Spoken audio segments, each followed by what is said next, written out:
Hey folks, guess what? I'm sitting here at 1 in the morning in my car thinking about church. I can't stop thinking about church. And you know what I can't stop thinking about? I can't stop thinking about the fact that the church is supposed to be an influence in the city in which it resides.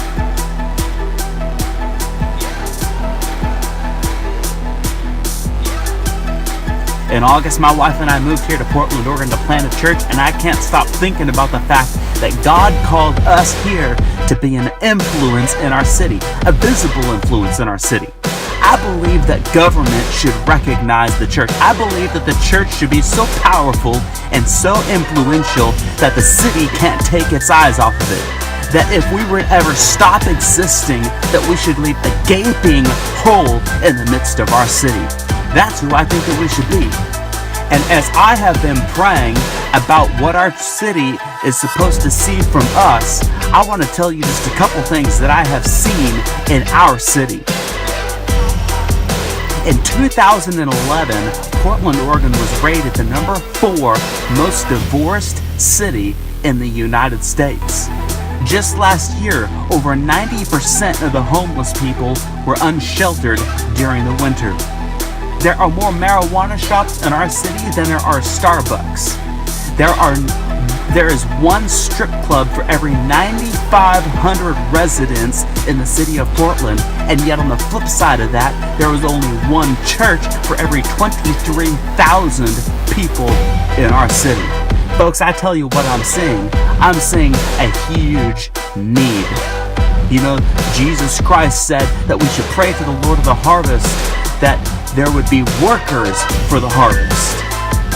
I am praying my lungs out here tonight that God will use us, but that God will also multiply us to reach the people inside of our city.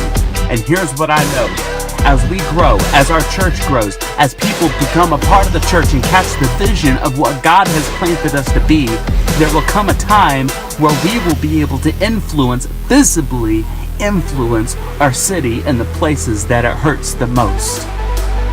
I believe that God has called us, listen to this, to be the janitors of His kingdom. Yes, the janitors of His kingdom. This is not a pristine gathering of the saints. This is not a glory session in which we all sit and soak and get blasted by God. That's a wonderful thing, and I hope that at times happens. But I'm going to tell you the mission of this church is to go anywhere, to do anything. We will do anything short of sin to show people that hope is real.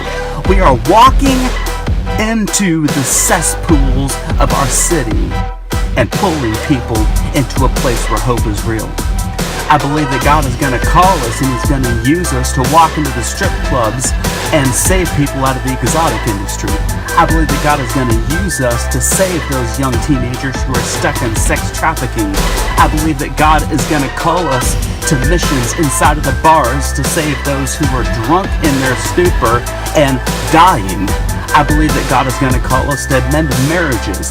I believe that God is going to call us to pull men out of the addiction to pornography and save their marriage. I believe this is what God has called us to do, to walk into the places where we hurt the most and show them that hope is real. You know, as I read my scripture, one thing I find, Jesus was called the friend of sinners. And it was not because He loved the sin, but it was because He loved the sinner.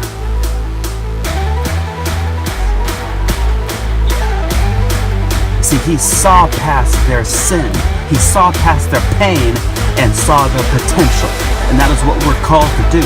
We are called to go to the places where our city hurts the most